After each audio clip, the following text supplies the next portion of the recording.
Good morning. We are going to do a bit of our notes as a video notes guide. I'm going to walk you through what we would have done had I been there. And so we're going to talk briefly about independent and dependent variables. So in a problem such as this, 2 plus 2 equals what? The answer to this problem is very dependent upon what I put in that first line there, 2 plus 2. If I put 2 plus 1, the answer is 3. If I put 2 plus 2, the answer is 4. So my answer depends on what number I fill into that blank. And so my answer is dependent on the values that I change in the problem. And so they give you examples here. 2 plus 2 equals 4, 2 plus 6, 2 plus 4 equals 6. And so as you look at that, you can even see that 2 plus 50 equals 52. So this value here, the 2 or the 4 or the 50, I am in control of. I am changing those. Those are what we call independent variables. And then the answer, as a result, is the dependent variable. Okay, so as we look in every example, we change one number and it affected the answer of the other number. So the first number in the problem is the independent and the answer would be the dependent. So then the question becomes, what does that have to do with science? Well, it's not that tricky. It is our variables. So the variable is something that we can change in our math problems. Okay, so in the variable is what we changed. And the constant, or sometimes in science we call it the control, controls and constants are kind of interchangeable, is the thing that didn't change. So the variables were things that changed. The 2 yellow numbers were things that we changed. 2 plus what? And then we found our answer. But we always started each and every problem with this 2 at the beginning. So that would be a constant or a control. This variable that's underlined, this number 2 that's underlined, I had control over that value. And then when I changed this number by the rules of math, I affected the answer there as well. And so we're going to look at a plant experiment. And we're going to investigate the different variables in a plant experiment. So the independent variable is the one factor that we change by the person doing the experiment. The dependent variables are the result or the factors being measured throughout or after we make those changes. And the constants and the controls are the factors that we keep the same, and we keep them the same on purpose. So again, to go back to that very basic math problem, in our math problem we use independent and dependent variables. The constant was that black 2 in the front. The independent variable was the one that we changed, the 2 that we had underlined. And the dependent variable was, again, the answer. So what happens if we carry out an experiment? In an experiment, we want to do an experiment with plants and what kind of plant food works best. So we know that there's Miracle-Gro, which is a type of fertilizer. Joby sticks. So Miracle-Gro is like a granular or powdered stuff that you mix in with water. Joby sticks are little sticks, kind of look like thick toothpicks that you stick into the soil, or some other name brand. Okay, so we have 3 different plants, and we're going to put Miracle-Gro in one, the Joby sticks in another, and the other brand in a third. And You would want to make sure that you're changing only what we're testing. So you'll notice even in the picture, they're all little red flowers in green pots of about the same size. So our independent variable in this is going to be the different kinds of fertilizer. What are we looking to see what changes? Which one helps it grow the most? So our constants or our controls are we're going to water all 3 plants exactly the same amount at the same days. The soil, we're going to use soil from the same bag of soil or from the same part of the yard. The light, we're going to make sure all 3 pots get exactly the same amount of light. And then we're going to use the same kind of seed. The purpose of that is to make sure that it's not something different affecting the growth. If we planted one in good soil and the other in bad soil, and we gave them different kinds of fertilizers, we wouldn't really know which one was the important factor. So the independent variable is Miracle-Gro, the Joby sticks or another name brand. And then what we're measuring at the end is the plant growth. And we would measure it probably in centimeters, or we would probably measure in centimeters. So plant growth of the Miracle-Gro, it grew the tallest, then the Joby sticks, and then the third brand that we don't know the name of. It's important that we kept the constants the same. Again, those constants or controls are really important because we need to know that it's the independent variable making the change, not something else that we haven't considered. Okay, so this school year we have so many different ways that we're learning, and at the end of the year we are doing some synchronous, we're doing some asynchronous, we're doing Zoom meetings, we're having more, longer classes but less of them.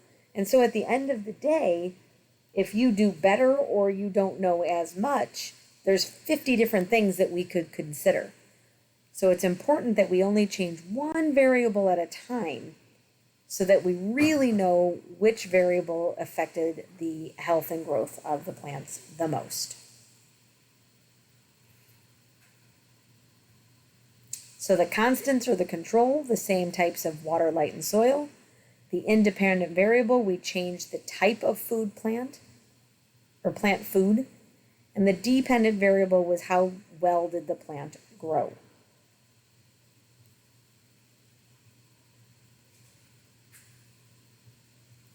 And so for any experiment, you should be able to identify those constants, those independent variables, or the things that I changed, the dependent variables, or the things that we measure at the end, just by thinking about 1 + 1 = 2, or the constants that we control, plus the independent variable that I or we change is going to give us our answer.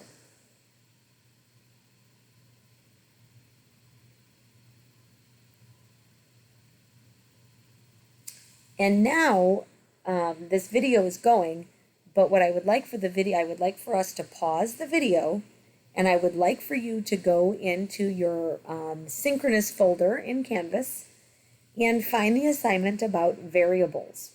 You and a classmate, or alone, that you can work with one other classmate, please remember it's very, very important to keep social distance. So stay at your seats and chat with one another. It might get a little noisy.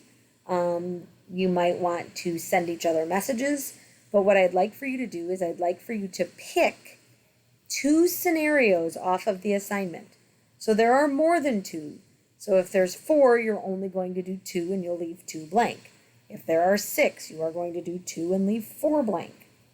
Okay, you're going to do 2 of the scenarios, and I want for you to define or identify the independent variable, the dependent variable, and then I would like for you to write an if-then hypothesis for each one of those scenarios. So in the example that we saw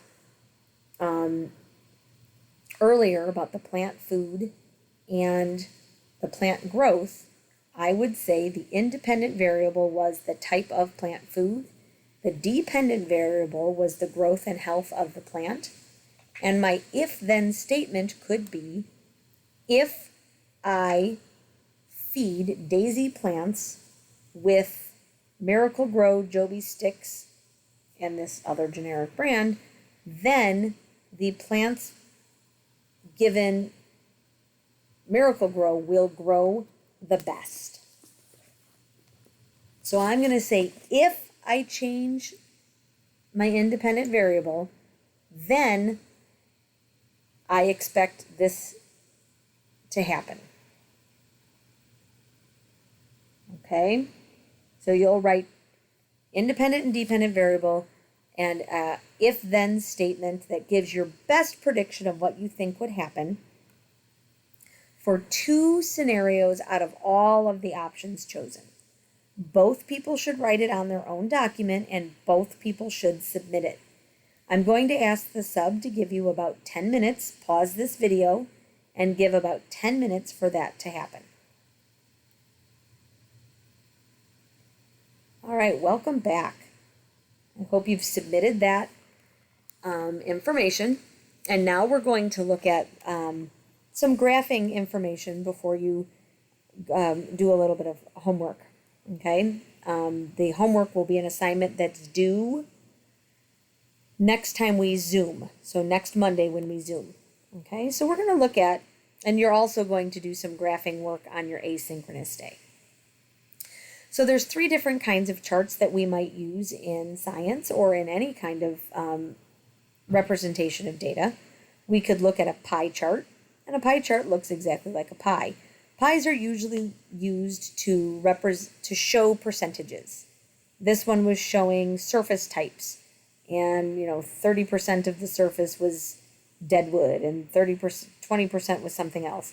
And so you could look at it and say, oh, well, most of it is this, whatever this red category is. We don't use a lot of these in our class, but it's important to understand how and when they could be used. The second kind that a lot of you really try to assume that we should use, but usually they're not the best type of graph, is the bar graph. It's not that there's anything wrong with the bar graph, it's that it's just not as good at showing how the independent variable affects the dependent variable. Usually, you would choose this if one of the variables was just like a type.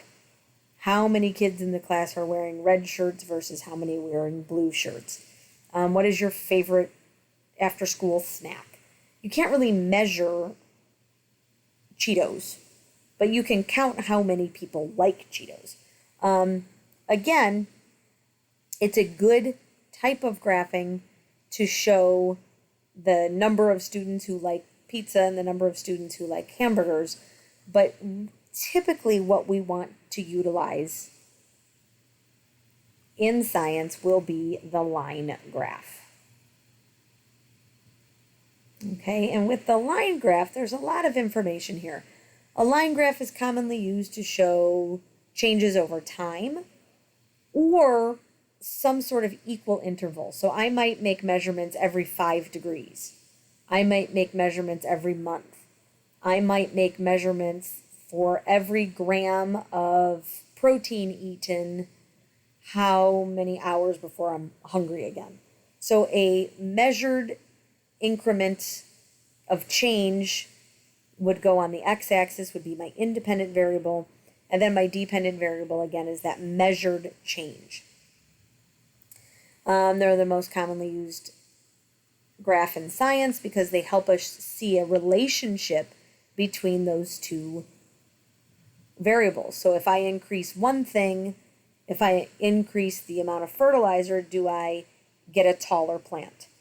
What if I increase the amount of water given and the plants actually grow less because I've given them too much? So I can see a really good relationship between data when I use a line graph. This is an example of a line graph where you connect the dots and show the changes every month. So January, February, March, there's not that much discharge in the river. And then April, May, June, there's more and less. So this shows a good change over time. And example 2 is good at showing a couple of different things. Along the bottom of the graph, you can see that it was the amount of time that the bacteria were exposed to light. And then up the y-axis, or the vertical, the number of cells that they counted. And then there's a reason that there's 3 separate lines. Okay? One line is, they're all 3 different kinds of bacteria. So we can see if the same change in light affects different bacteria differently. So you can check a couple of variables at once. When you do a line graph, a couple of important things to pay attention to. Your independent, or what you are changing, goes on the x-axis, or the horizontal, goes across. Your dependent goes on the y-axis, or the vertical, or the up and down. Look at how the y hangs down. So the y-axis is the up and down. You have to label each axis. Your labels can be time in seconds or growth in centimeters. It can be number of bacteria counted. And so you want to make sure that the axes are labeled very, very clearly. You have to determine the scale. We'll practice that a little bit more. There's